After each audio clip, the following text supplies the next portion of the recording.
when I was a little boy, there was a TV show called Ozzie and Harriet.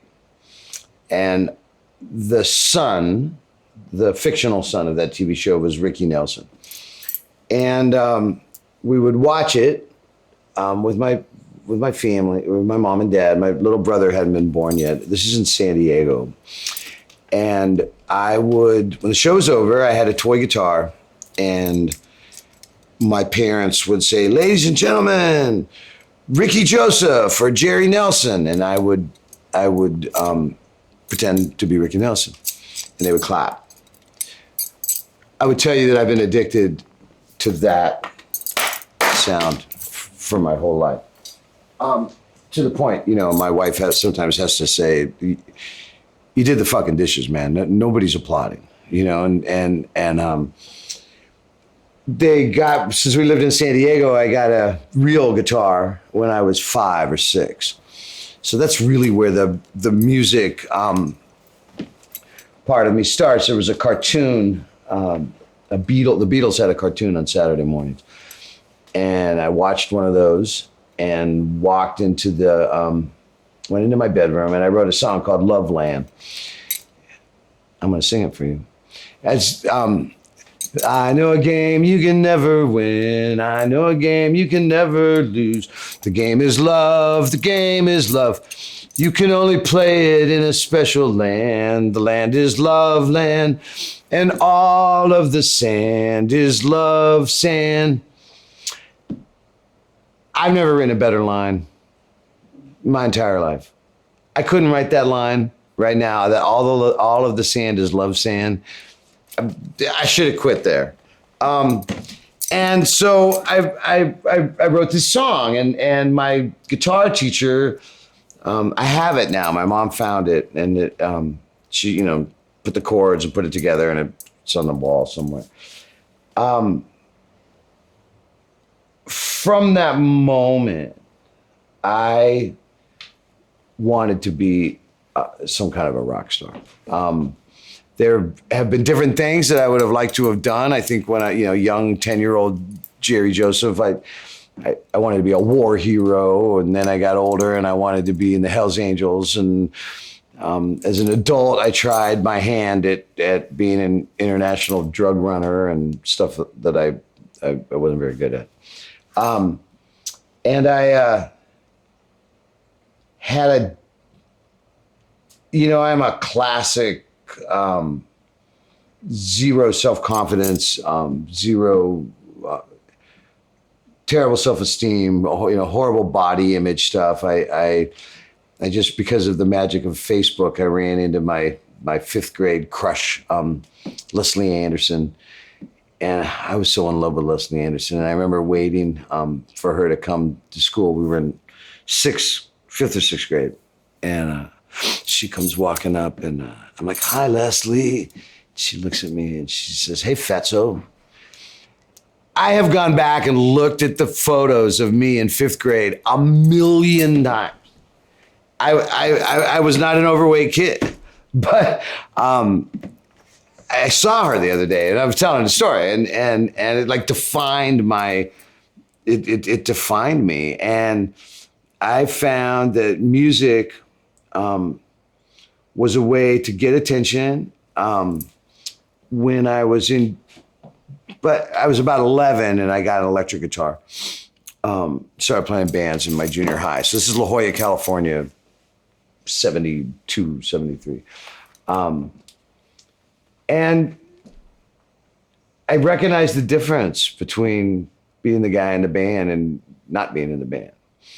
And I was surrounded by these beautiful, gorgeous surfer boys, and I realized I wasn't that good looking, and I couldn't surf very well. And I had 2 missions. I remember when I was 12 or 13, I wanted to be able to kick the shit out of the jock, and I wanted a girl as hot as his girl.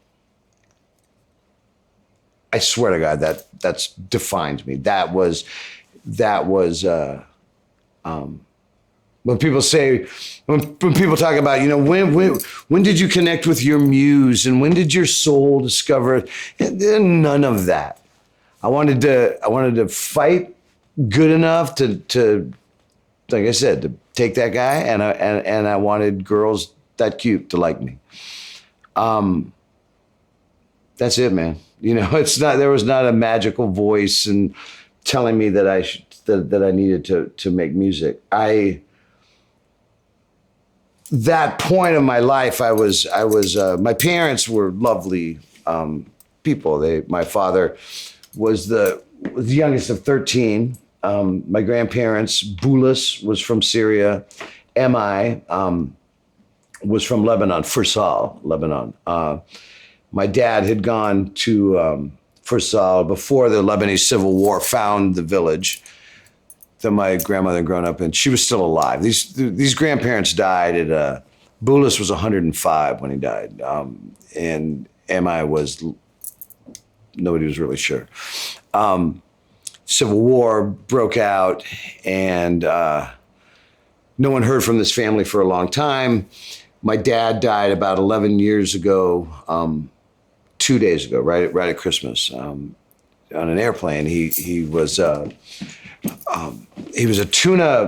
marine biologist. Went to Humboldt State University in Northern California on a football scholarship or something weird like that. My mom was a cheerleader in Eureka, and so I have this story that's kind of East LA, growing up in La Jolla, and then this other Humboldt County part of me. And my dad went from there to get his doctorate and became, I think you could safely say he was the world's authority on tuna, and set global tuna catch quotas. He was a remarkable guy, and primarily for me because the way that he could navigate different waters and different cultural waters. I always think of this story where Emperor Hirohito, the Emperor of Japan, became friends with my father, and when my dad was in Japan, would ask him to come over for a couple hours, and they would have tuna fish sandwiches and talk about fish. Hirohito went from the sun god, to this guy who likes his goldfish. And I remember this time where my dad left Hirohito's palace, gets on the plane in Narita, flies into LA, drives directly to East Los Angeles, where his best friends that he had grown up with were having a pig roast. These guys are, pretty classic East LA. The East LA that my father grew up in wasn't just Mexicans. It was Slavs and Armenians, and that my dad was able to do that was something that I've tried very hard to be able to keep my friends from different things. Whether I've got friends that are street junkies and friends that are multi-billionaire, investor guys. And so that part of my father is about all that I got. I don't know if my kids would see this, but I was in a ton of trouble, always. And there was a younger scientist named Coke from Coca-Cola. This was early 70s. Coke and Kathy. I still remember the McGovern bumper sticker on their Volkswagen bus. When I would get in too much trouble, I could go stay with Coke and Kathy. They were this young, hipper couple. They smoked pot. And at one point, Coke played piano, and he decided that he was renouncing all of rock and roll and was only going to play Gershwin for the rest of his life. And he gave me all of his records, stacks of records. And also took me to any jazz concert. Anything that was coming to San Diego, Coke took me. So if they were touring in the early 70s, I saw it. So it could have been CTI, Ron Carter, McCoy Tyner, and all the Jan Garbarek. And I had this kind of it's funny because I've been taking my COVID time buying vinyl of records that were important to me. I may be facing divorce because my living room is totally full of vinyl records. So the way that some of that musical stuff came around me, you know, it was I was always kind of on my own with it. I didn't have an older sibling that played music. I didn't. My father, no one in his family of these 13 children were really musically inclined. They were all, you know, classic American immigrant story. You know, come to America, have these 13 children. The boys are all war heroes. The girls are, you know, mother superiors, and some of them were war heroes, actually, you know, as far as women in World War II. And then on my mom's side, we had a piano. I had zero interest in learning how to da da da da da. So I played the guitar, and I took guitar lessons until I was about 11 or 12. I've never had an ear for listening to something and teaching myself, and I have a severe lack of self-discipline to this day, including with my songwriting. I was one of my favorite songwriters, and I think one of the most brilliant American songwriters, period, is a friend of mine, Willie Vlautin. Willie has a band called Richmond Fontaine, and he's also exceptional author. And I remember one time we were doing something, we were singing something, and we were talking about songs, and I was talking about one of his songs, and I said, you know, Willie, that line in that song is, you know, that's a remarkable line. And Willie goes, yeah, he goes, you know, I worked on that line for 5 years. And I looked at him and I thought, you know, I don't know if I've worked on the lyrics of a song for more than 20 minutes, ever.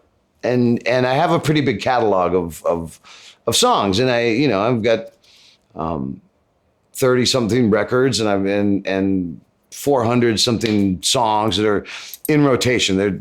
They actually get played. And I guess I've been thinking about it a lot. You know, I look at my 11-year-old boy. I don't really encourage. Somebody asked me that before COVID. I was standing here in Portland out in front of a some venue, and there was all these cream of the hipster Portland musicians were all standing there. And I don't know if I'm very well loved in that crowd, anyways. And and one of the guys, you know, well-known guy, said, "What kind of music are you teaching your kids?" And I said, you know, I'm not teaching my kids music. And everybody kind of turned around and they were all like, well, why wouldn't you teach your kids music? And I said, because, and I believe this, I said, because if you're good at it, if you're really good at it, it'll fucking kill you. And I don't want my children to go through that kind of pain. And I really think that about art. You know, I think that you have to give something up. You can't just, at least for me, you can't just fill that hole and fill it with music and art and not take it from somewhere else, you know. And I love my kids. I don't, you know, I always say that get any kind of job you want, anything you want to do in the world, except something where your self-esteem is based on that every 5 minutes. You know, like, are they clapping? Because in my head, I'll be 60 on my next birthday, and that's what I'm thinking about. You know, or do people like me? You know, and so 11-year-old, 12-year-old Jerry, I one of the personal tragedies of my life, I think, is that life would have been okay. I was good enough, you know, to play in cool bands. We were junior high, but we were playing high school parties, and I could have had a reasonably all right high school time. That's not what happened. I was in so much trouble. kicked out of San Diego School District and all of these different things. And my parents decided that they would move to New Zealand. Where could they go where I couldn't get in trouble? So my dad took a sabbatical. At his funeral, the eulogy was split between me and this young, pretty progressive CEO of Star-Kissed Tuna. And my dad and this gentleman had just launched this international tuna conservation program, global program. First time where the science and the conservationists were working hand in hand with the industry. Started in Africa. He got sick. My dad got sick in the Mauritius, hospitalized in the Maldives. They went to Syria because he was trying to find my grandfather's village, sitting at the Four Seasons in Damascus, and they said, you got to go home. You're too sick. You got to go home.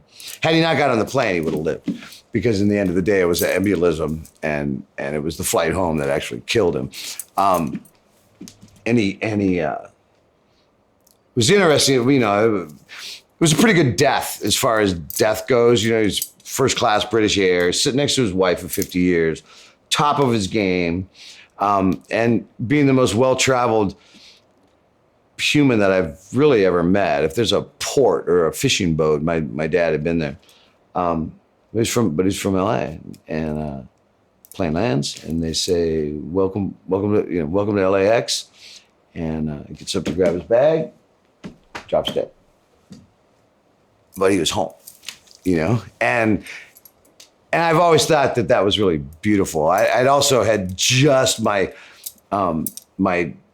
son, who's now 11, had just been born, and my parents saw us. We lived in Harlem, and my parents stopped and saw us and the baby on their way out to Africa. And so when I got to San Diego, my mother and my brother and everyone were always, they still say, like, you didn't grieve like we did. And I was holding my new baby boy, and I'm come back to my Catholicism around that time. And I remember in Harlem, the very different Catholic church than I had grown up with, and big black choir and this whole thing. And Father Kelly, the priest, I had to get a mass for my dad and a baptism for my son, so I'm at the church, St. Joseph's on 125th Street. Father Kelly comes in, he looks at the thing, he goes, somebody had a baby. He's like, congratulations. I'm like, yeah, thanks. He looks back, he goes, oh, your dad died.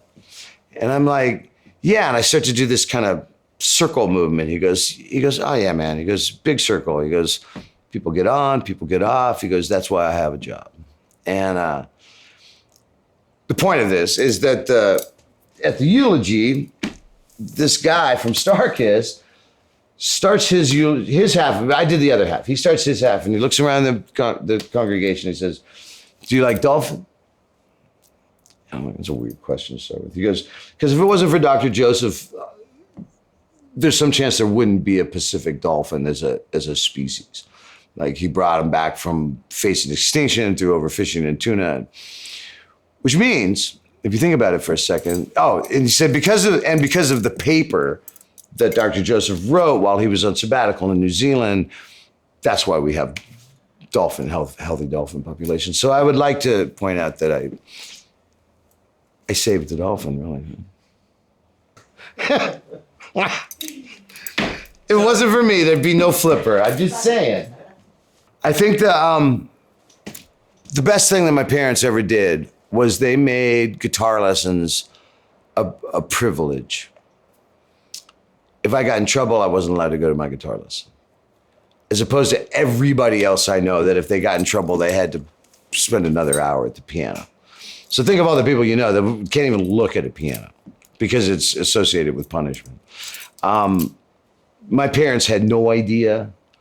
We've been going through this thing with my son right now because he's infatuated with gangster rap, and we're trying to figure out, like, where are those lines? I keep telling him, that that that it's entertainment. I go, it wasn't a good day because he didn't have to use his AK.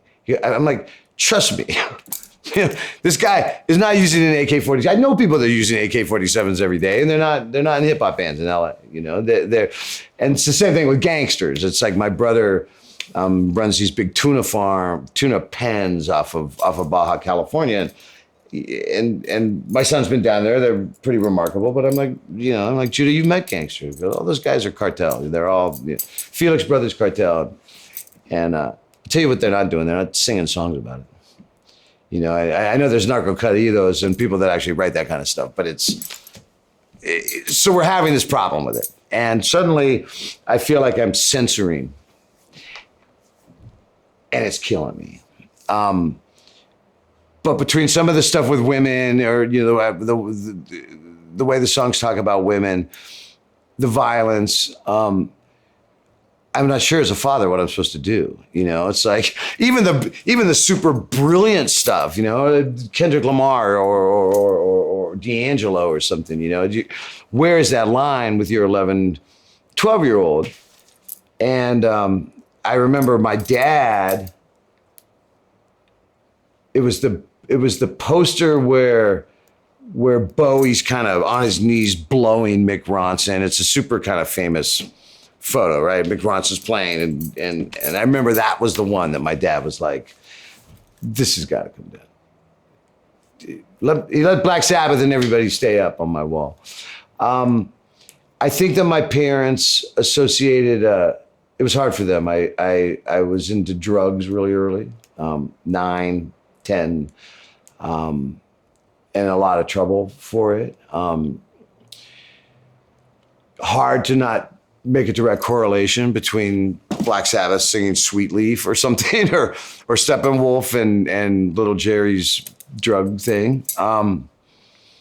So I think it was, of course they encouraged it. They bought the damn guitars. He bought my Super Reverb amplifier and paid for my lessons. And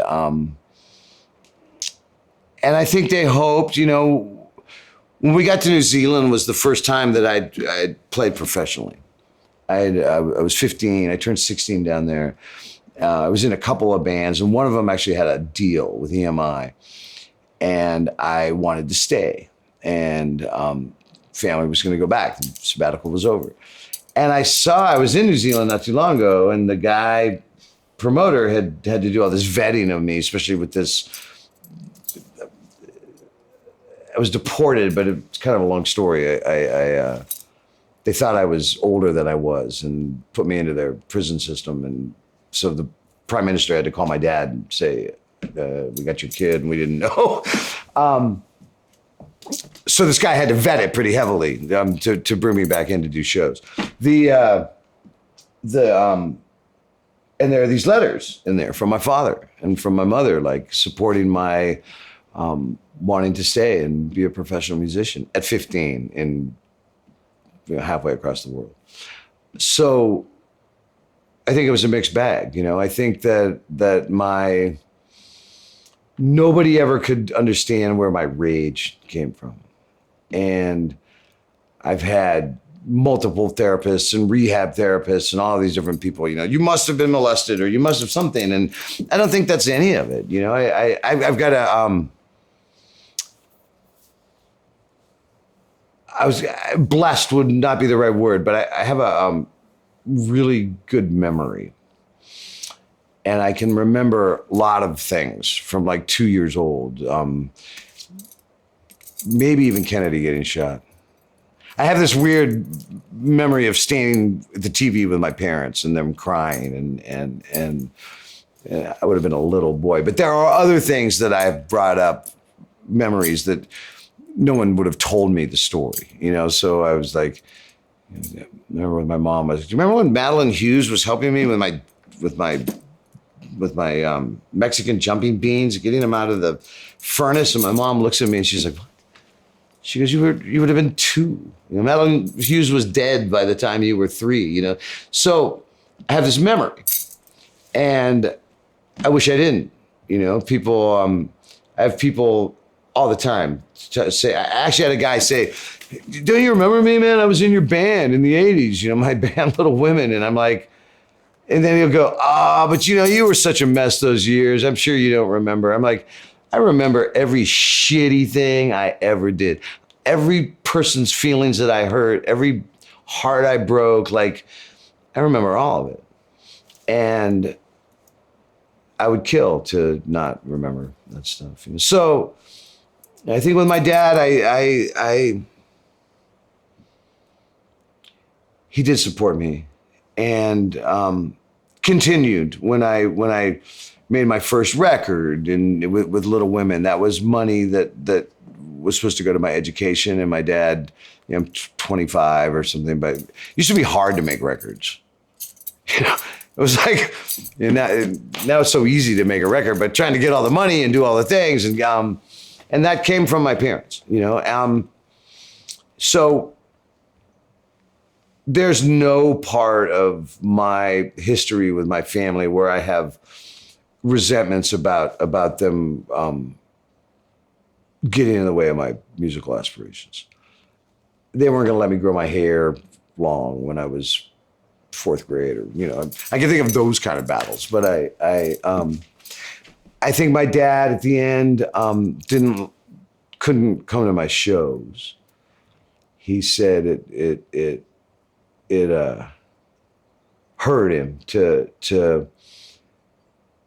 listen to me sing about whatever pain or whatever, you know, that I'm singing about. He goes, he feels like he felt responsible for that. Like what did I do to this little boy that here we are, you know, 30 years later, and he's writing these brutal, sad songs. They're not songs about it. I don't write songs about growing up or you know. But my mom liked it, and I think she liked it when she, you know, especially when it was something that, you know, there was a big crowd or something like that. But I think my dad, you know, I think he was proud of it. I'd like to think he was proud of it.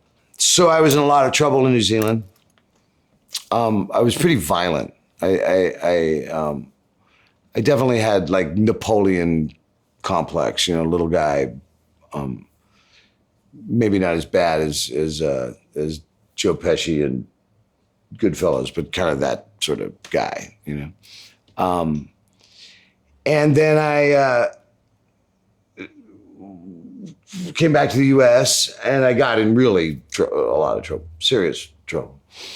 I ended up in a private lockdown facility, which has just come to attention with people lately because Paris Hilton just wrote a memoir, and half of the thing is about her experience in the women's half of this, the girls' half of this place. I don't talk about it very much, and I've never written a song, like, you know, never written a jail song or something. So to get out of there, I had to, it wasn't there by court order. My parents were told that if magically in the middle of the night I disappeared and went to this place, that the state of Arizona wouldn't file charges against me. And I guess I would have been 17, summer of my 17th year. And I had to get a GED and got released. And actually drove here to Oregon, where I had a job waiting for me in Brooks, working on a farm, a pig and hog farm. I'm not a very good farmer. I think I shot the farmer's son in the ass with a nail gun, actually. He wasn't a very nice guy. So yeah, I'm emancipated. I'm an adult, you know, and I had a couple years where I thought I wanted to be a criminal. And I kind of had a band. I ended up back in Utah. Utah was where I had been in this place. And I couldn't do it. I couldn't shoot you for $10,000. I'm from fucking La Jolla, man. People have bicycles that cost that much, you know, and I'm just not that guy. It's what's funny about me is that I realized that in the past couple of years that the whole thing about my life is it's all fear, you know, it's all fear driven, all of it. That minute before I walk on stage, like everything, you know, I'm scared of everything, and I've created this narrative. You know, I mean, I have to do these things. I mean, I go to war zones, I go to places that no one would go. You know, and I've watched the mythology become history, which is a strange thing because most of my life I'm just fronting, I'm bullshitting, I'm, you know, whatever I've got to say to make you like me, and except in the songs. Like there's no song that I go back and go, this isn't true, you know. But the rest of my life, and the other, some time ago, about 10 years ago, my drummer, Brad, was telling a story about us playing a show in Kemmer, Wyoming. And I got in a fight with a cop, the uniformed cop that was running security. And I came up behind him. This is Brad telling the story. Came up behind him, hit him with a bar stool, hard enough to knock him down. The other cop, they're chasing me through the town. There's the coal trains in Kemmer they go along and they go down into the ground so you can shovel the coal. And Brad's telling the story, and Jerry's running and the cops are chasing him, and the train comes and Jerry jumps in the train and gets away. Listen to that story, and I'm like, I made that story up. I was trying to impress a girl who told me that I was dirty. The part about the cop was true, but the running away and jumping in a coal train, I remember making the story up. And now here's another person 20 years later telling this story that, you know, that they've seen, and where the, like I said, where the mythology becomes the history. Like same thing in New Zealand. I was with my attorney and some people, we were going to see an old neighbor, and I looked at my attorney and his wife. I said, you know these crazy New Zealand stories? I go, I think I just made them all up. I think I just, you know, just bullshit. I was trying to be cool and, you know, somewhere and telling these fantastical stories that no one could verify anyways. And we got to this woman's house and she starts telling the story, and I look at her, I go, Netta, I thought I made that up. And she's like, oh no, Jerry Joseph. Like, we're still talking about all that shit, you know, 40 years later. So that's 17, 18, 19. I was trying to do this thing. I was trying to hang out with these Mexican guys running product across the border. And I wasn't good at it because I don't have that right, whatever you need to do that job correctly. And I was playing in bands. And when I was in New Zealand, right before I left in New Zealand, I saw the Wailers. And so that was like 76. And then when I got to New Zealand, the Clash and stuff had started coming out. So I was really into reggae. And I started putting bands together. And that's how I was making any money. I didn't start writing songs until this band, Little Women, that would be this band I was in for 12 years, the band that I moved to Portland with. So I'm 21, 22 when I started writing songs, like since that Loveland song. So there's nothing to compare. And I started writing songs, Little Women, because I realized I didn't want to be in a cover band. And, you know, and then it was also hard to sing a lot of the reggae stuff. Now I have no problem. I could sing about Rastafari all day long. Besides the reggae that was around us. I think I'd always sort of aspired to this kind of Elvis Costello, like talking early 80s. Little Women started in 82. So that would have been like the English Beat and U2 and the Police and all of those bands, I think would have been like, the white reggae bands, UB40 and stuff. I think we're trying to emulate all of that. Some of those songs still hold up. I mean, I still play them. But I think it's a weird thing. I was not the kid with a notebook, jotting down my ideas for my teens. Thank God. It's the same process that I have now, which is I write titles. And I'll think of something that I think sounds like a cool title. And I just did it in this camper trailer that I borrowed. I had about 25 titles. I hate stupid song titles. And I'll sit down and I pick one, and often whatever I'm singing about doesn't seem to have much to do with what the title is. But at least when you look at my records, they've all got like cool titles, And that's still my main process. Again, back to the discipline. If I died tomorrow, there's not sheafs and sheafs and sheafs of half-finished songs. There's not. I'm not a home recorder. There's not boxes of cassettes and demos and stuff. I pretty much write everything on the acoustic guitar, sometimes on a keyboard, and I'd love to tell you there's every time I read about anybody else's process, I just feel lazy. I guess it was 1920. My dad, I moved up to Arcata, California. I'd been in Logan, Utah, moved to Arcata. My dad wanted me to go to the junior college there, College of the Redwoods. I'm trying to remember how old I would have been. So, but because I got this GED, I could go to junior college. And I took 4 classes. I took like a political science or something, and I had a music class. And I had to do a performance for the music class.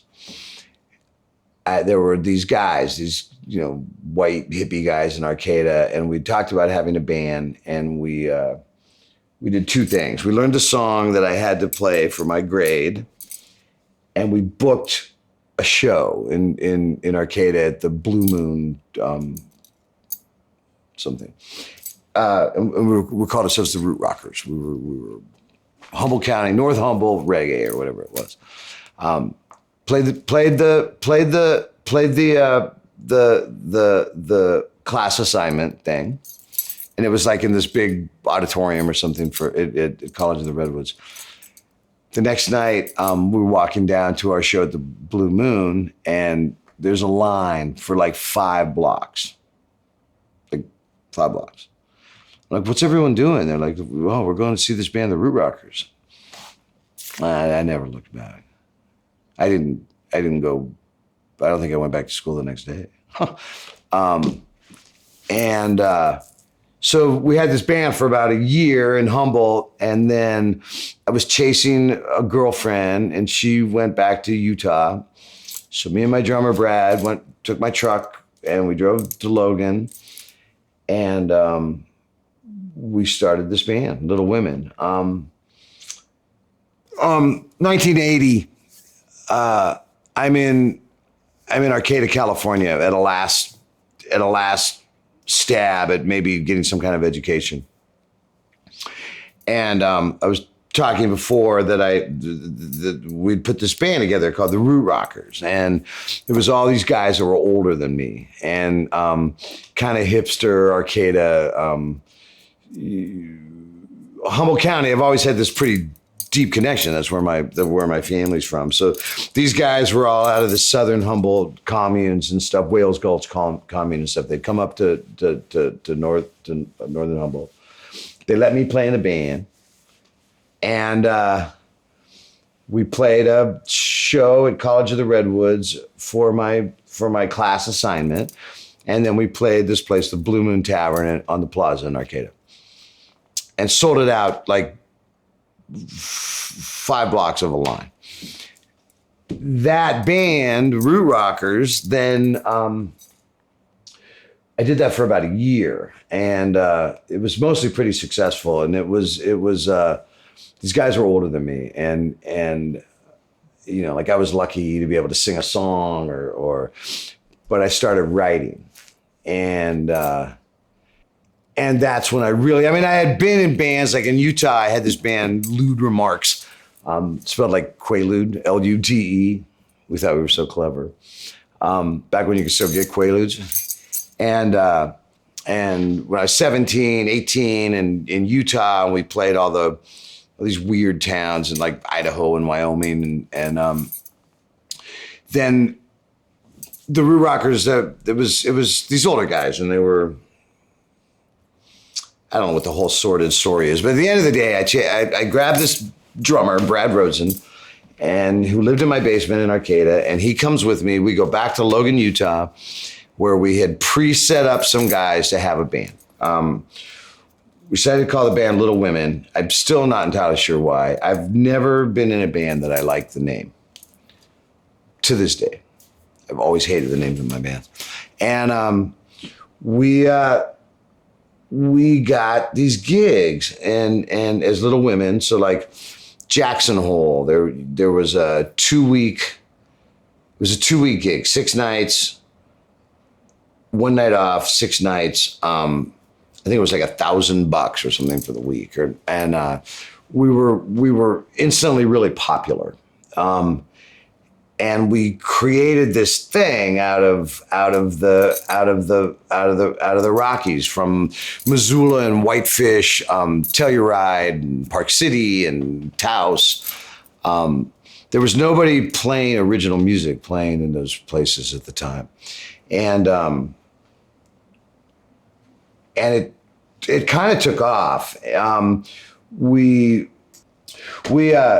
quickly were making demands, like we're not playing 4 sets with a 15-minute break, and then we're playing 2 sets, and they're 90 minutes. We were pretty. Because of the Arcata thing, there was a lot of sort of Grateful Dead vibe around it. So we were kind of this hippie reggae band, and we're not doing covers, and that nobody had done that in those towns. And we would sell it all out. We'd sell, 6 nights out in any of those places. And we started to get big pretty quickly. And then we started to push out.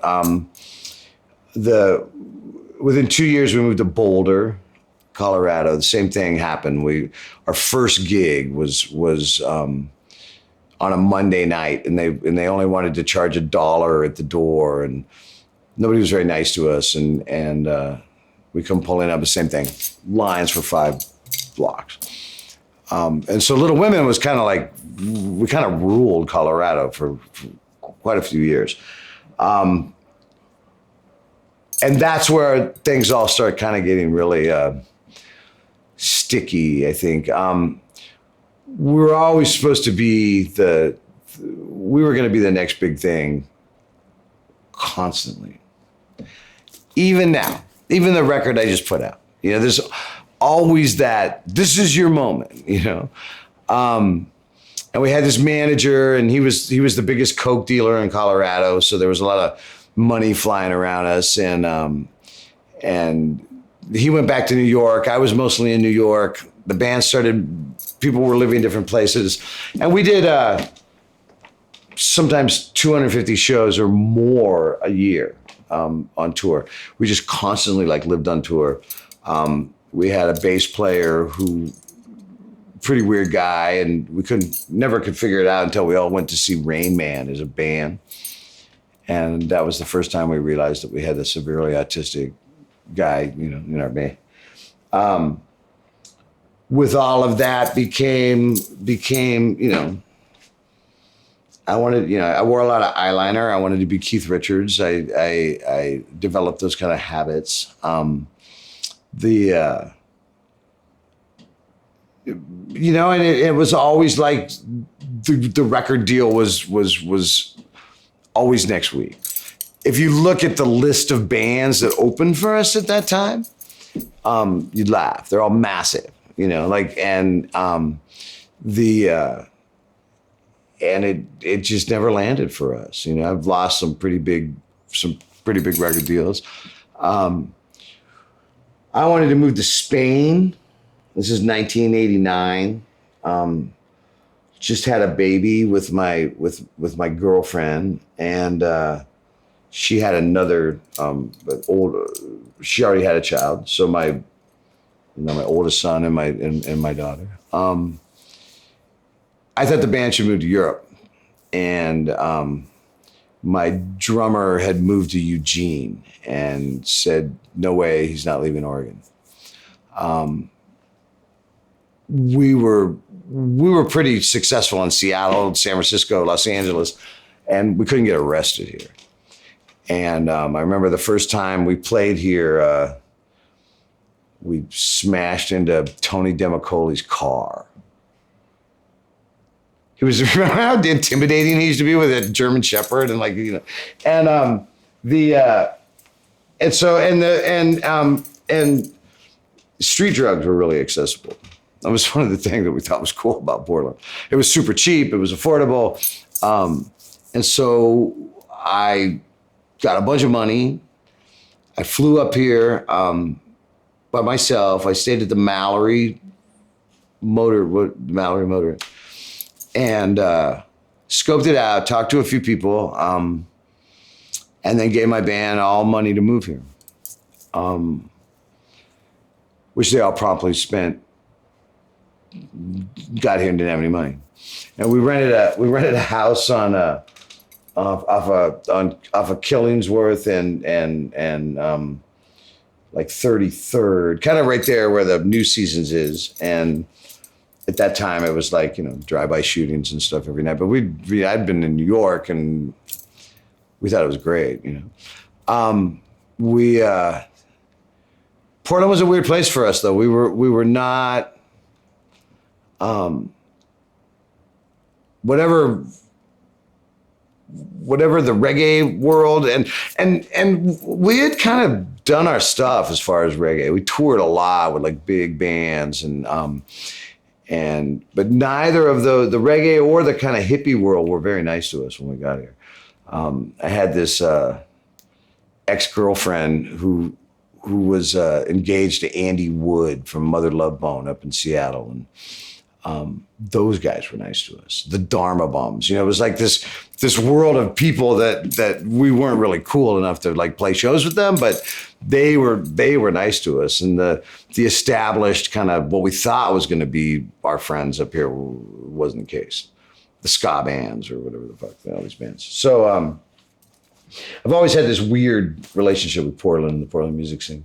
We had been going heavier and heavier anyways. I remember like 86, maybe 87, seeing Husker Du in Boulder, and it kind of like changed my life. And that and this record by this band, the Silos. And it's funny because now that Walter Salas-Umar from that band is like a really good friend of mine. But at the time, the music was getting more aggressive. Our popularity was based on the fact that we were like a reggae band, and we did reggae covers of Grateful Dead songs, and we could do 1,000 seats pretty much anywhere, except San Diego. Still never been able to like sell a ticket in my hometown, and it was getting darker, and I was getting darker. And by the time we got to Portland, you know, we were losing a lot of that kind of audience. You know, there were all these other bands that kind of did a lighter version of what we did. That, like in Colorado, that I remember we went on a 6-month tour or something. And we came back, and like the Samples were the new kings of Colorado or something. And we put out a record, pretty wiped out. It just got reissued by Cavity Search. Denny from Cavity Search did all the work, but it might be on my label. And it was this heavy time, like so we'd land here, it's late 89, 90. and then this whole place blows the fuck up, you know? So, you know, when we first got here, it was like you'd see Nirvana for 30 people or something at Satyricon and Tad and, you know, whatever those bands. But we did pretty good when we first got here. I was talking to Jeremy Wilson because his girlfriend at the time, Fiona Martin, who was the writer for the Willamette Week, or I forget what she was the writer for.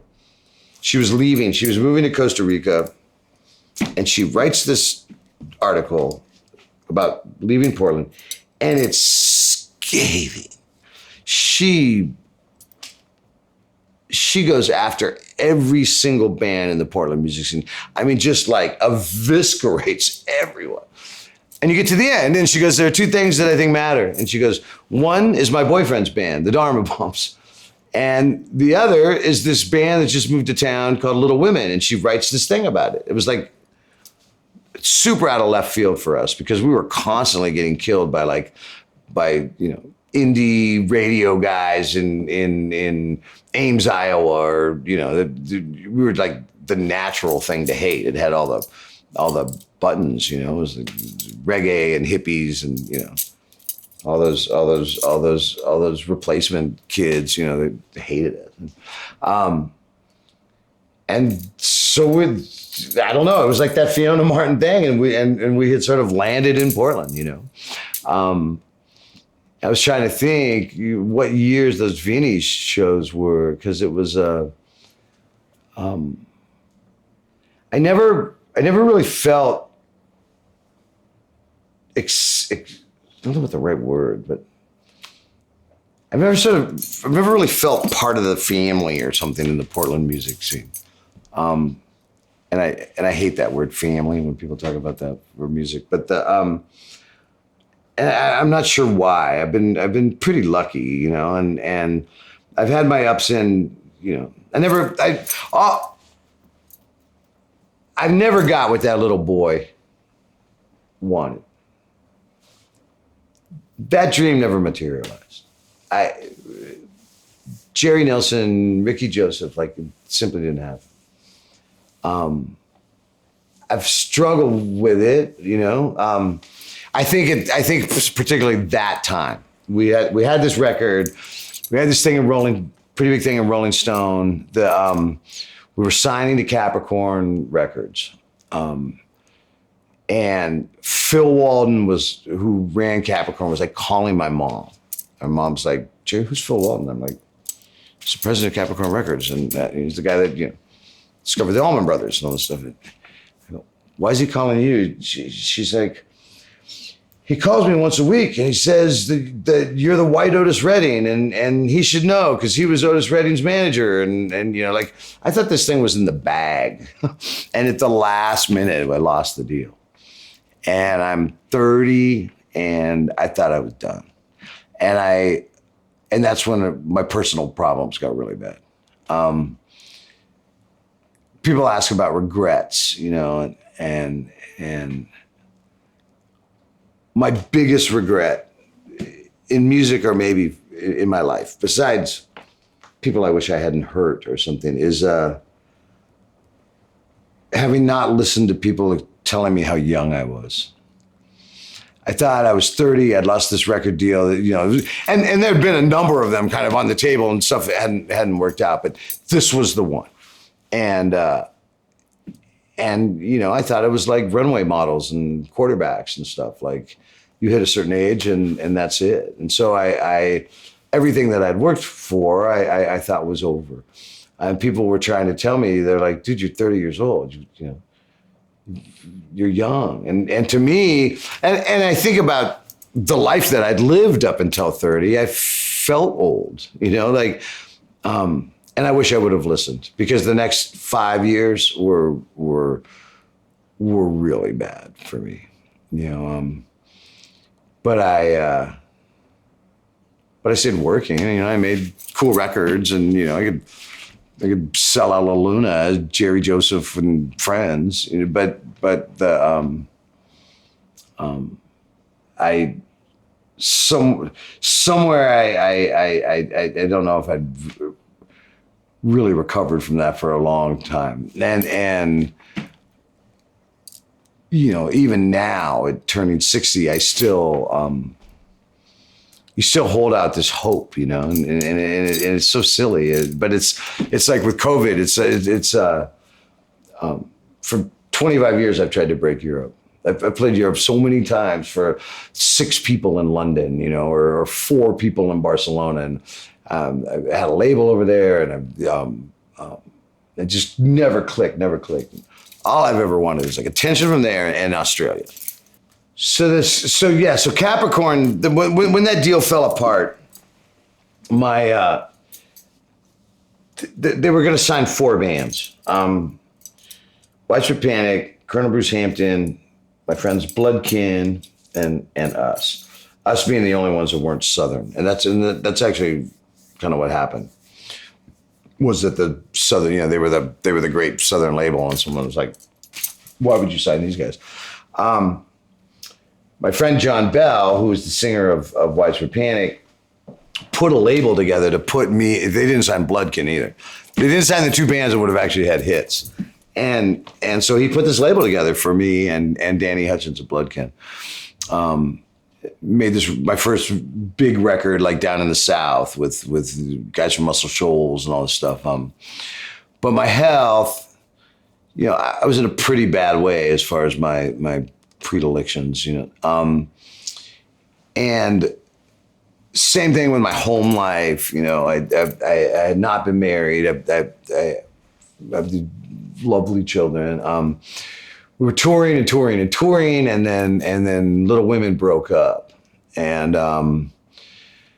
there was a point I think where it broke up because I turned around and introduced the bass player in a show in Colorado. And I didn't know the guy's name, and so I took a taxi to the airport and flew to Hilo or something like that, and because it was like gigs were booked out, you know, like 9 months out, and people would leave and we would be replacing them, and it was just horrid, you know.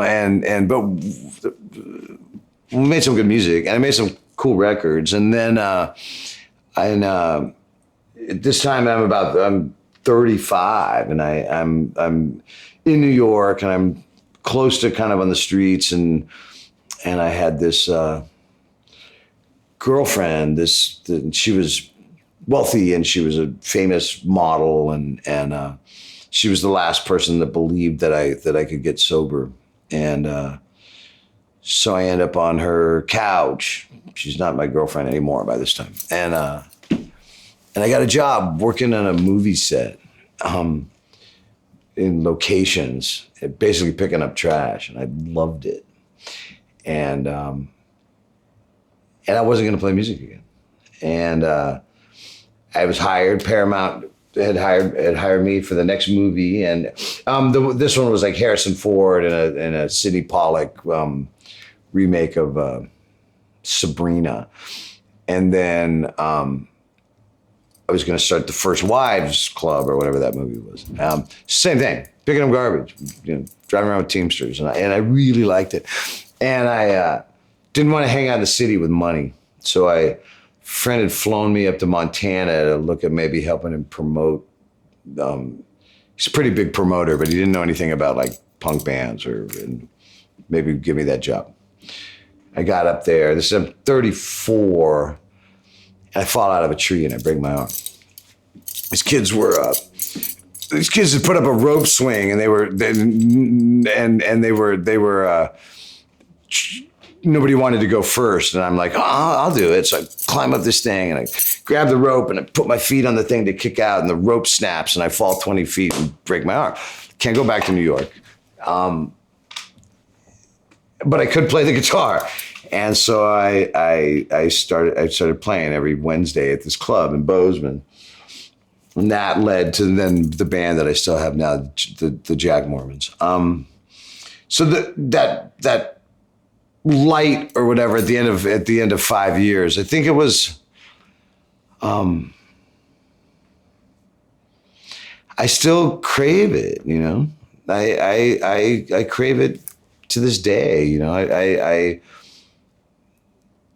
don't know, you know, if assume I'm good at what I do, I wouldn't be able to do it, but I couldn't get away from it. I always wonder what that life would have looked like in New York had I just worked for the movies. I probably would have ended up in a band sooner or later. And that's also, you know, and then it was also at that time, it was like when my writing, I think, started to get really serious, you know, in those 5 years, in those kind of dark 5 years. That's where the stuff that I think people hold up is, if they're trying to make an argument of why I'm whatever they say I am, you know, I don't know if I'm the great unknown American songwriter or not, but I sure get a lot of that press, you know, and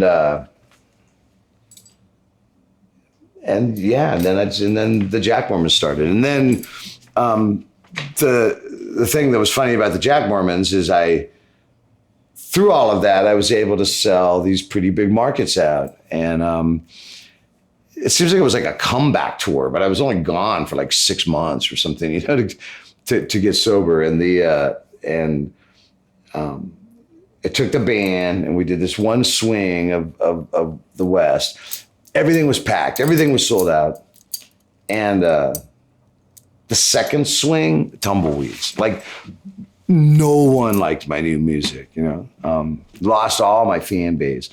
But I felt like I had something that sounded pretty original, you know. And so I've fought for that over the past 25 years. You know, when I talk about those 5 years being dark, I mean, at the same time, I was doing some interesting stuff, and I love to travel, and I remember getting the telegram in Chiang Rai, Mai Sai, one of those places that I've been asked to open some Bob Dylan shows. And I'm sitting there with all this Burmese dope and, you know, up on the Mekong River. And I'm like, yeah, man, you know, I'm good. I didn't do it. Stayed in Thailand. And so it wasn't all, you know, I had a young family, and I had a very contentious relationship with the mother. So it was a lot of going to rehabs and then getting out and, you know, listening to whoever had been taking my place in bed while I was away, and which would ultimately send me to another rehab. It's not her fault, but I would use that as an excuse. And then, you know, I get sober in New York. I end up in this band, the Jack Mormons. I thought it was going to be like for a weekend. There was this drummer guy named Jim Bone, and he shows up. He said, "We're your new band." He's got this bass player, Junior Rupel, and Junior's known for being a rockabilly bass player who can play and drink a 40 Miller High Life. That's what the guy's known for doing. We're at a party after this gig that they joined me on, and there's a wall of pictures of famous rock stars. Everybody on that wall is insanely famous.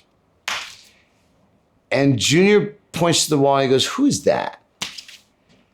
And I look over at this wall, and it's like, I mean, seriously, not one person that, you know, it's Janis Joplin and Pete Townsend, and, you know, and I go, "What?" He goes, "Who is that?" And I'm looking at, I'm like, how could you not know everyone? I go, "Who?" And he walks over and he points to this picture, and it's Bob Weir. And I go, "That's Bob Weir from the Grateful Dead, Junior, and you're hired." I told Bob Weir that story. So I put this band together of guys, you know, I had at this point in my life, I mean, I'd made records, you know, I had heavy guys that I made records with, you know, David Hood and Muscle Shoals Cats and David Lindley and Ian McLagan from the Stones. And I put this band together of guys that playing wasn't necessarily their forte. And I lost everything. You know, I lost my crowds. You know, people hated us. but slowly we started to build it back up. And then I think right as sort of we'd hit a zenith for the Jack Mormons in the early aughts, I was talked into doing this sort of super group thing with some guys out of my friend Dave Schools from Widespread Panic and Wally Ingram, great players. And my favorite keyboard player, a guy named Danny Juke from Berlin. There was money behind it. We were being bankrolled by a gazillionaire friend of mine. And I hurt the band. I'd asked the Jack Mormons, I said, what do you think? And they were like, you should do it. It'd be crazy to not do this. About 6 months into it, the resentment was really heavy. And that band never got as, everybody was like, on paper, this thing is going to be, this massive thing, And,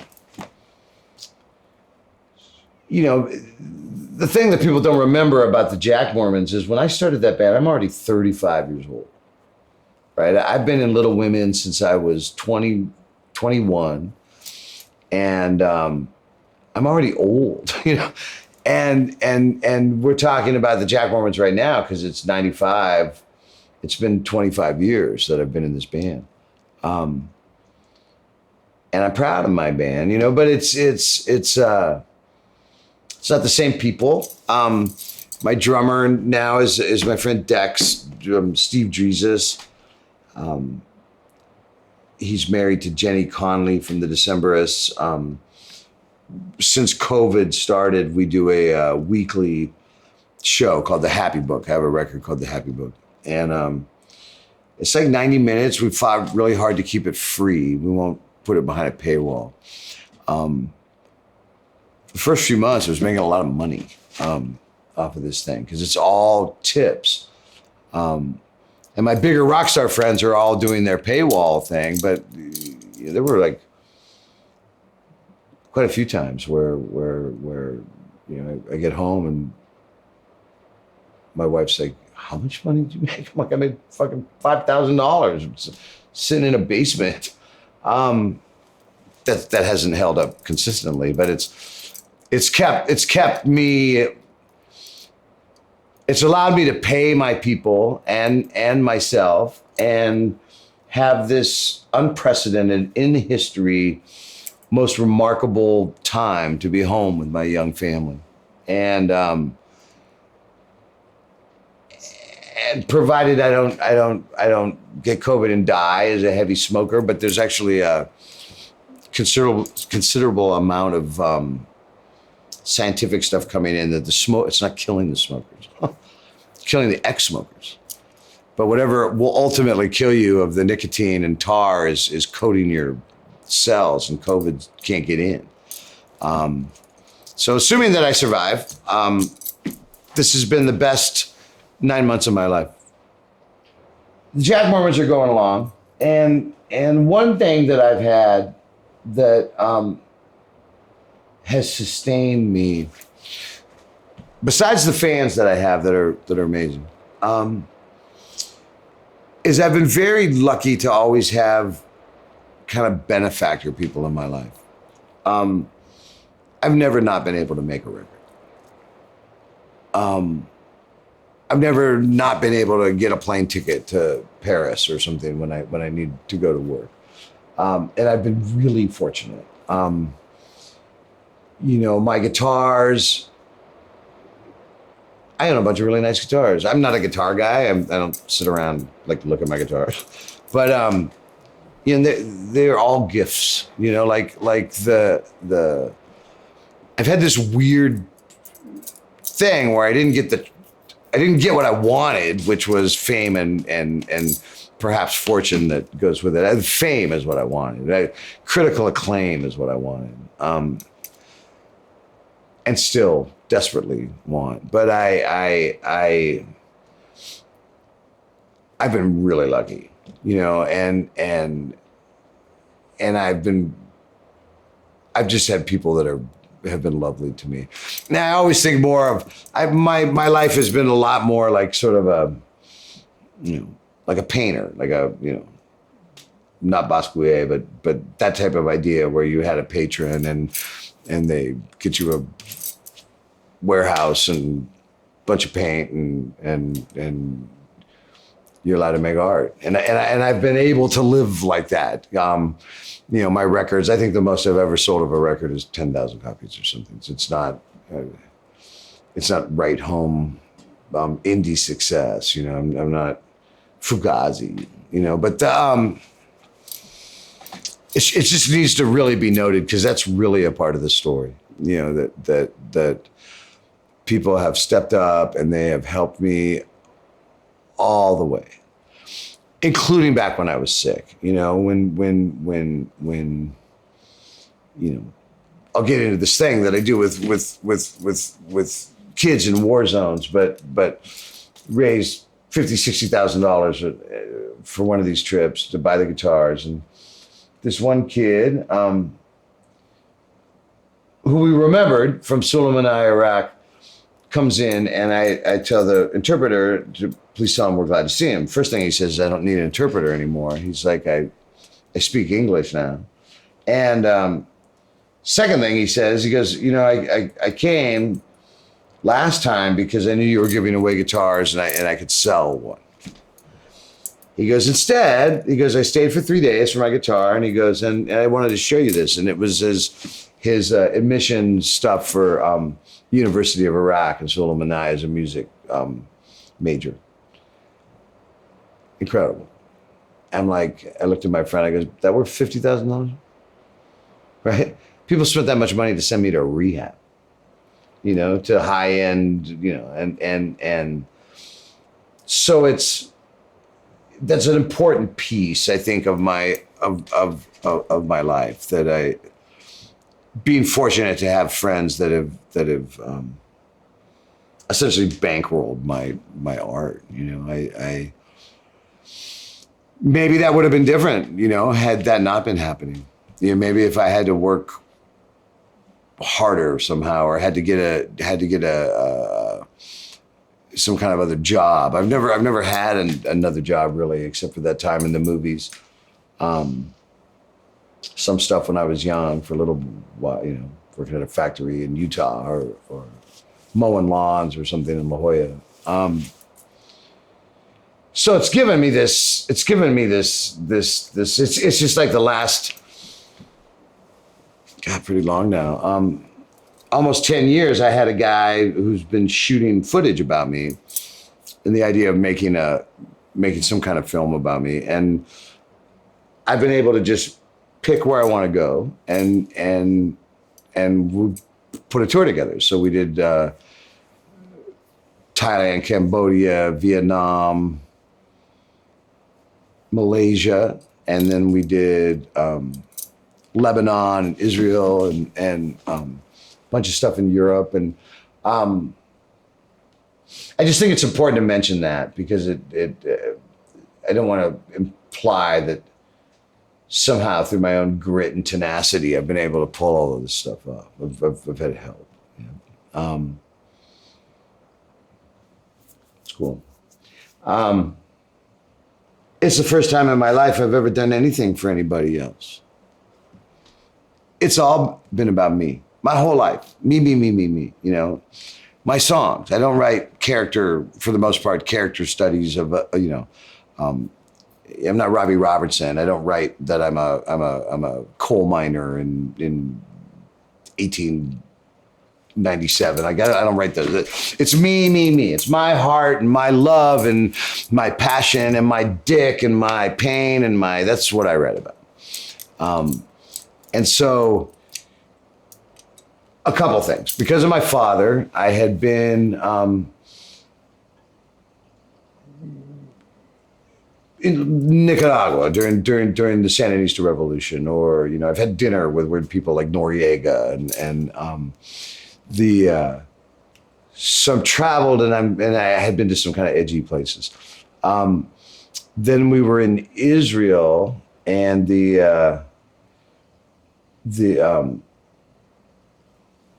air raid sirens, or the incoming missile, the Iron Dome alarms are going off, and the guy with us, we go, holy shit, what are we supposed to do? And the guy says, in a million years, Hamas cannot put a rocket into Tel Aviv. In a million years, you have nothing to worry about. Boom! The first missile hits Tel Aviv. And we had a gig that night. And they're like, there's two things. We had a couple of gigs in Tel Aviv. One where the woman comes up and she goes, I'm so sorry. She goes, we had sold so many tickets and everybody was so excited. She's like, but there's a war. And I'm like, well, I've heard every excuse in the music industry you could possibly imagine. And that one wins. And then there was another place that we were playing and they said, we understand if you don't want to play. It was really intense. And we said, fuck that. Of course we're going to play, you know? And so we played the show and it got some press because we continued and did the show.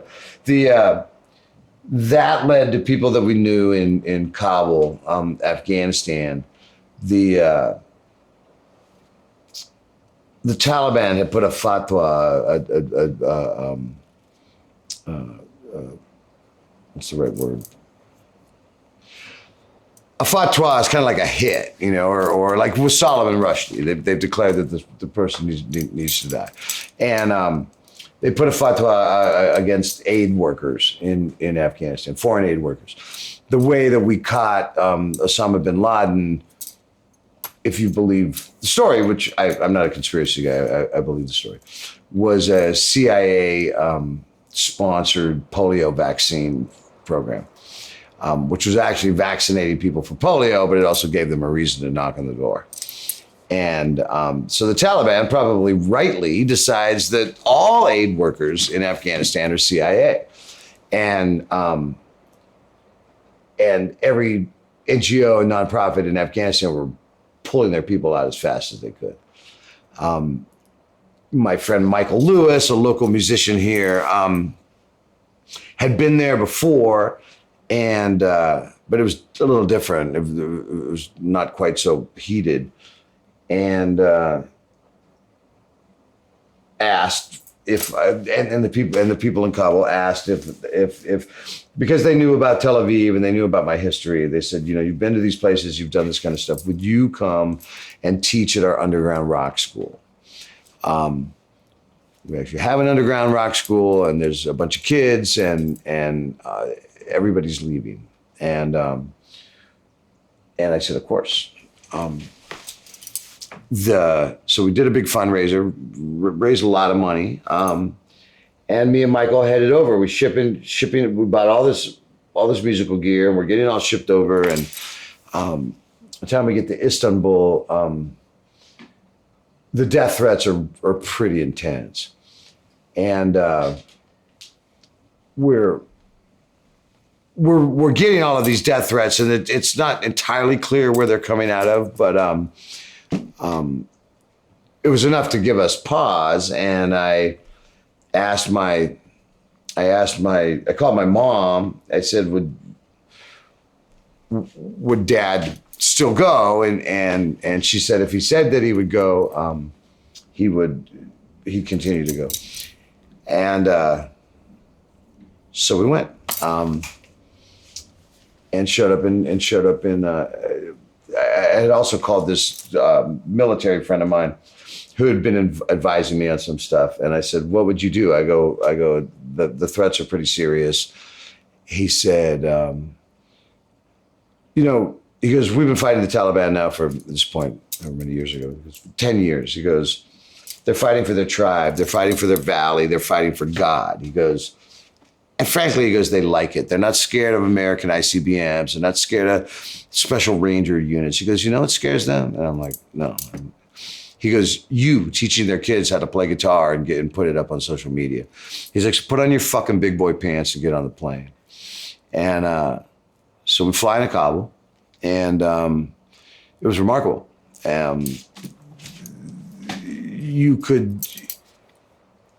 You could feel it with these young men, you know, and there were girls too, but they were mostly being taught by my my friend Robin, who actually ran the school with her Afghan boyfriend, Robin Reichsig. And she now has the Afghan women's orchestra. It's like becoming a world-renowned orchestra. She's very brave, and she's getting a lot of great work done. But we did it. We were over there for a couple of weeks. Obviously, nothing happened. My military friend was watching my house by drone and seemed to think that he could get a message to me fast enough if someone was coming for us. And I really loved it. I had never done anything like that. I'd never taught. My wife, mortified by the idea that someone would call me a teacher. And then because of that, there were some American professors in northern Iraq and Kurdish Iraq and Sulaymaniyah. And they said, if you could do this in Afghanistan, will you come and do this in Iraq? And in this case, it's refugee camps. So the first time it was Sulaymaniyah, Syrian Kurds. This last time was in Dahuk, which is right on the Syrian border, right in the middle of all the ISIS slaughter, and working mostly with internally displaced kids, the Yazidi, who are the people that ISIS was trying to actually eliminate, the genocidal move. And it's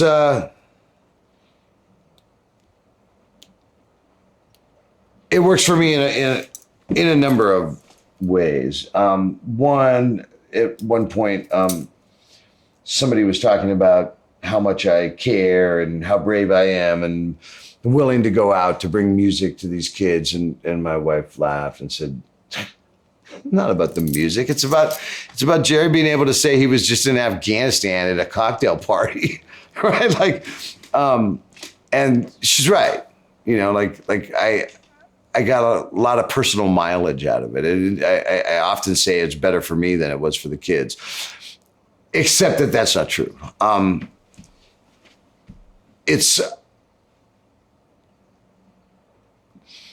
The Yazidi girls aren't supposed to laugh in public.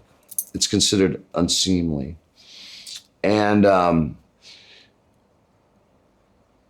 going through the process of, so there's a big, in the refugee camp, there'd be a big tent, and there's maybe 15 to 25 boys, 15 to 25 girls. The Syrian Kurds could be in the same room. The boys and girls for the Yazidi cannot.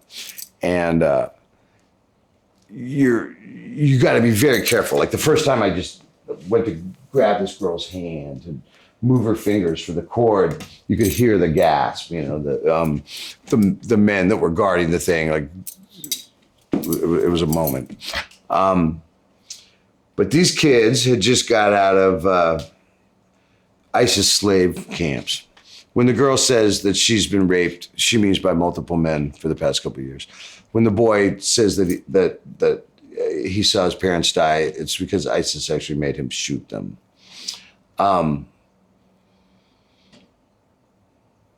Like, Americans have no fucking idea what trauma really means. And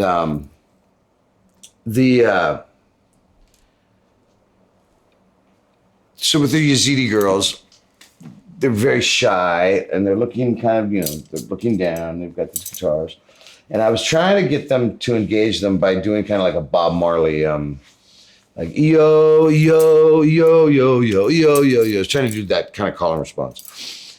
They're not having any of it. Yo, yo, yo, yo. So with the interpreter, I said, listen, if you can, I want you to take all the fear and all the rage and all the pain and all the sadness and all the love that you have in your soul, and I want you to scream it back at me. And she says this thing, and the interpreter says this to these girls, and I go, yo, and they go, yo, and I said, no, that's not all of it. I go, I need all of it. and do it again. I go, yo, and these girls, yo, back at me. And that is the sound of God. I think I've heard God a few times, swimming in the Ganges or something, in Varanasi, but that's the sound of God. And that's worth every damn moment of my existence. Just for that. It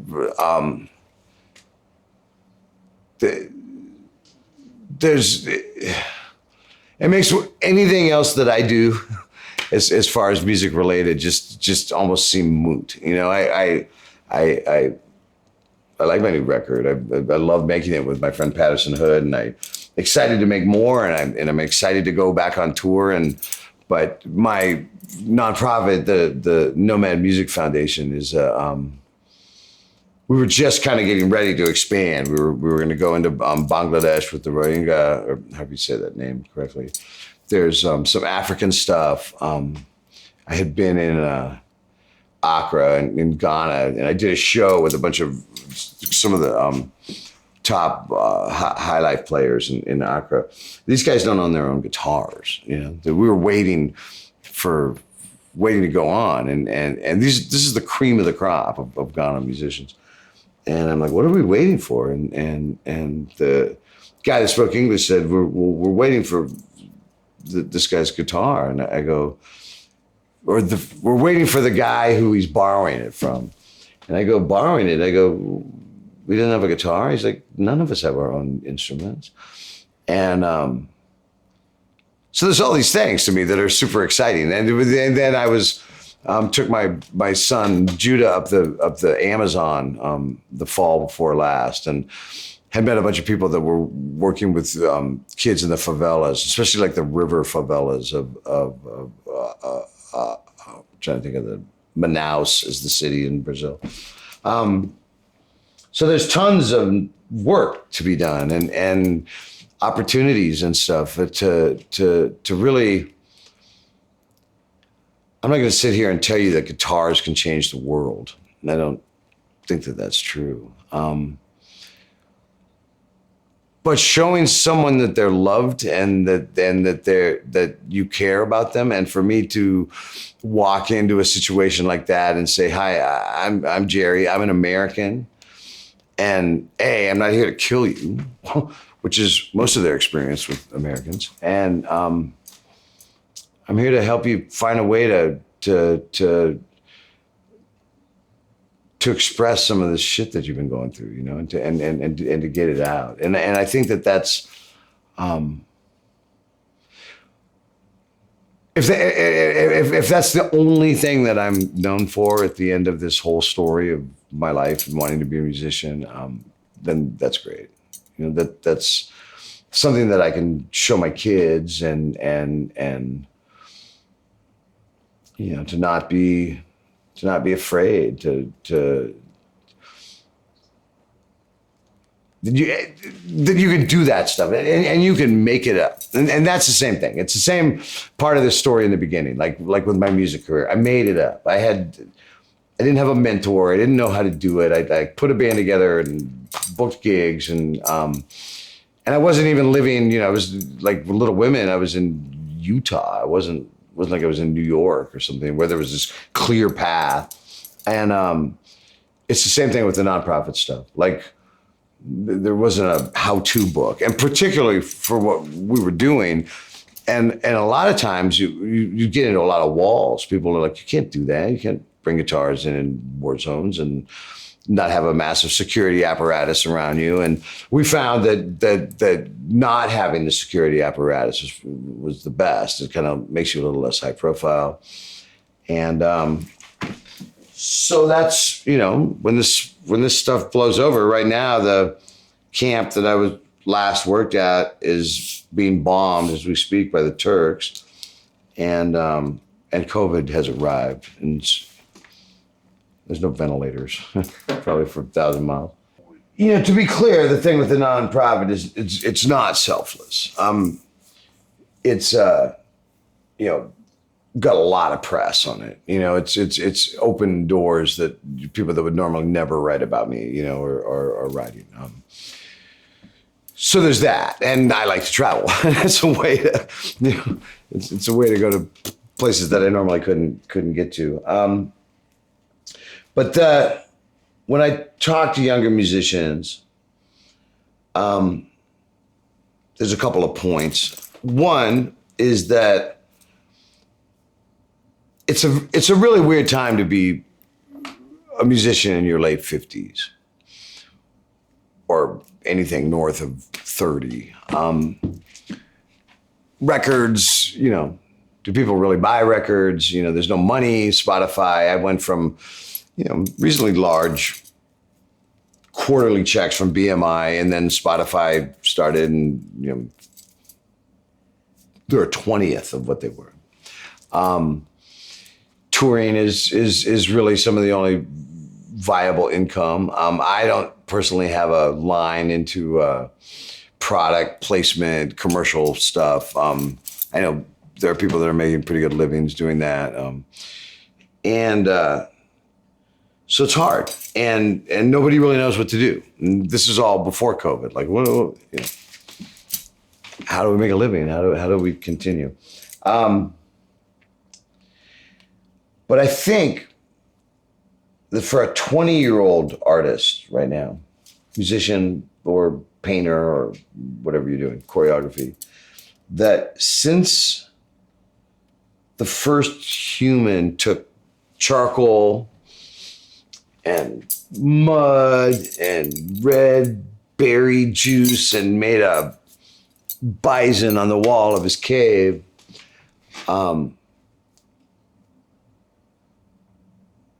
that this is absolutely the greatest time in the history of humanity to be in the arts. There are no rules. You can do anything you want to do, you know, and I explain this to these kids in the camps or whatever. I'm like, you know, you can get online. I go, you can start a band with somebody in New Zealand and someone in Montreal and you know, hell, that was even before the whole Zoom thing started, right? Like, Zoom became more of a thing when COVID started. But I would say this to them: you can you know, work with anybody you want in the world, and then you can release it to the world, and it's fucking amazing. You know, like all the every studio that ever made a great record is available now in you know, you want that mic, that drum mic sound from Abbey Road, like there it is, you know, like it's and you don't even have to play an instrument. You know, you can be a DJ, or you can do, it's endless. It's an incredible time to be alive. It's an incredible time to be a young person that wants to get their art out. You can write your own rule book.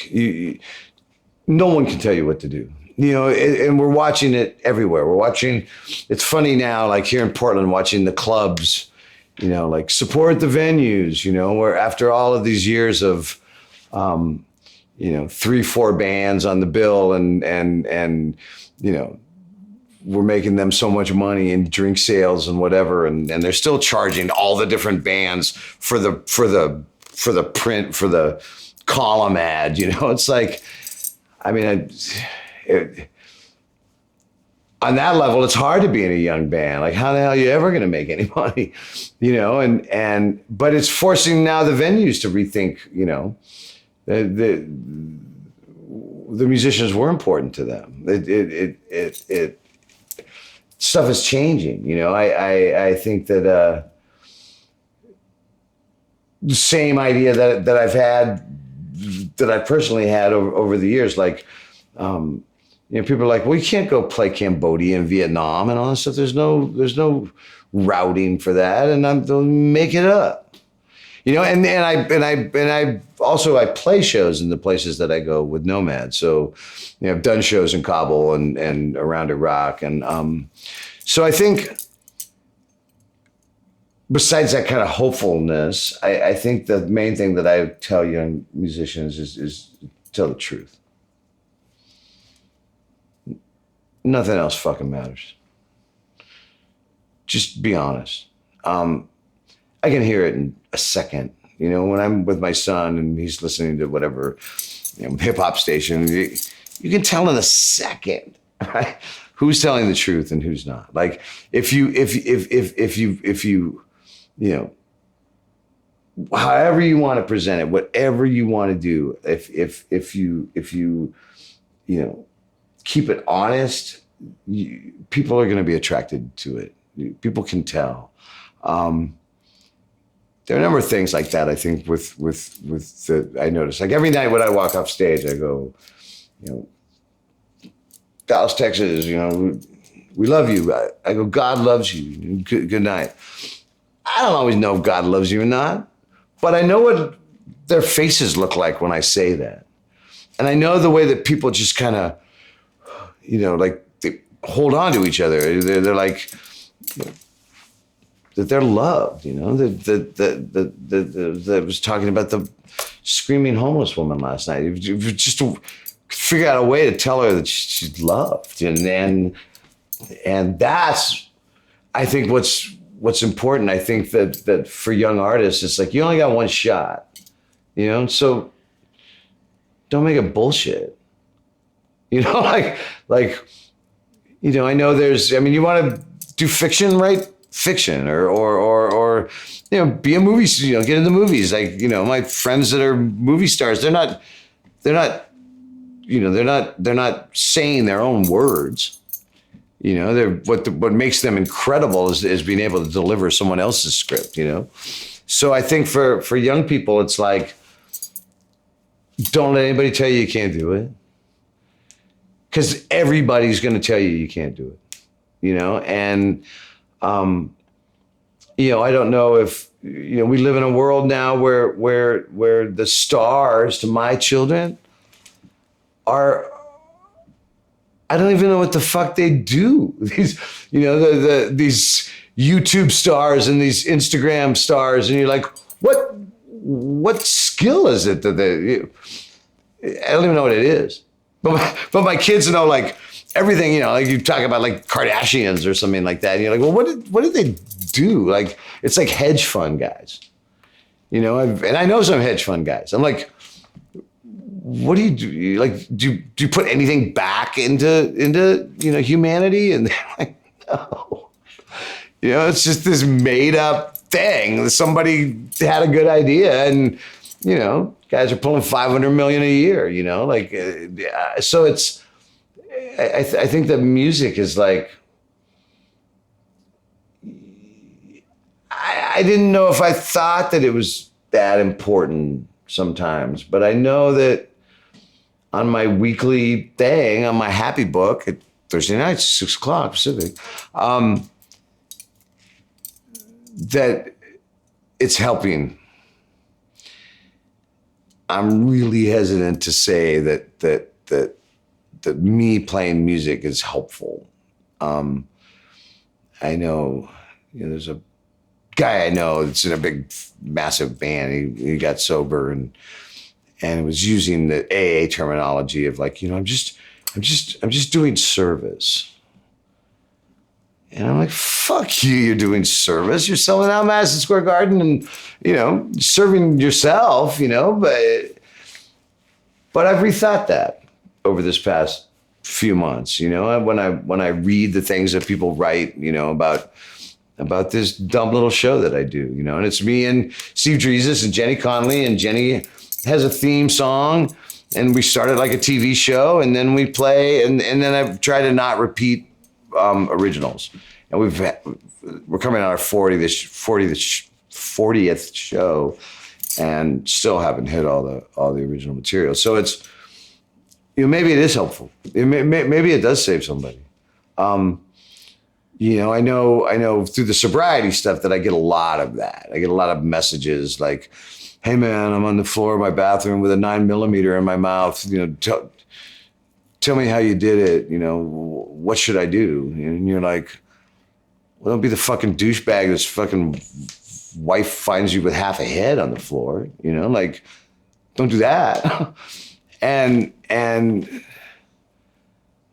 there's a path, out of the darkness. I think for most people, and I for young people that want to make music, it's like, what an exciting time to do that. My niece just like recorded out of the blue, like recorded this song and released it the other day, and it's got 10,000 listens or something. Like, can you imagine?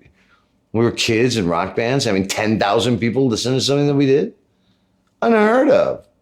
It's like, it's amazing, and I don't know how you monetize that, but it's, I think that, and then the idea of traveling, like anytime you can sit around, put your band together in Portland and try to be the kings of the Portland music scene, like you could also just put your money together and move to Barcelona or something. And if the music career doesn't turn out, then you have those years that you spend in Spain, and it makes for a better story, and so and all of that's available, it's like Airbnbs and all of these things. You can travel the world, you can take your music, and I think it's super exciting, and just if you can be honest with it, like there's so much static noise, in all of our lives that it's refreshing when you hear the truth, When asked the question, if I found out that I was going to die tomorrow, how would I summarize my musical career? I'm not sure that's what I'd be thinking about. I'd be thinking about, was I a good dad? Did I love enough? The people that I love know that I love them.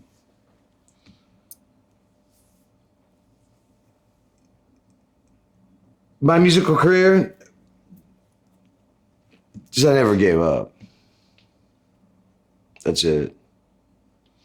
I'm still, I'm staring down the barrel of 60. I just had this, big record, everything I've worked for as far as press and stuff in Europe, and I can't, here's everything you wanted, Jerry, except you can't go tour it. I was talking to the guy in Spain the other day. He's like, this, this would explode in Spain. I've been trying to break Spain. Australia, same thing. My London label, the guys like, they're flipping out about the record in Australia. And I'm like, so, but at the end of the day, I never gave up. I think that's really the only story. Hopefully I've gotten better at my craft, and I as an entertainer, I think I can stand and keep my with my head high, even next to my heroes. Nick Cave was sitting here. I still think that I'm good at that, but it was always that. It was always like, when is it time to walk? And starting when I was 25, so I needed it too bad, and I need the attention. I want to be liked, and people love me. No, I'm serious. I never gave up. That would be the thing, is the planes going down, that I would console myself with, And who knows? Maybe I leave a body of work behind that people care about, and maybe not. I've got a lot of records, and some of them are good, and but that's we're still talking about like the next 10 years, Like I didn't think that I would even be having a conversation of where I was going to tour when I was 61, when I was 30. And in some ways I'm kind of at the top of my game, I know what I'm doing. I know how to I get just as nervous, and every night I throw up and I get the shakes, and but I've been really lucky to be able to do what I love to do for a job, and that's it.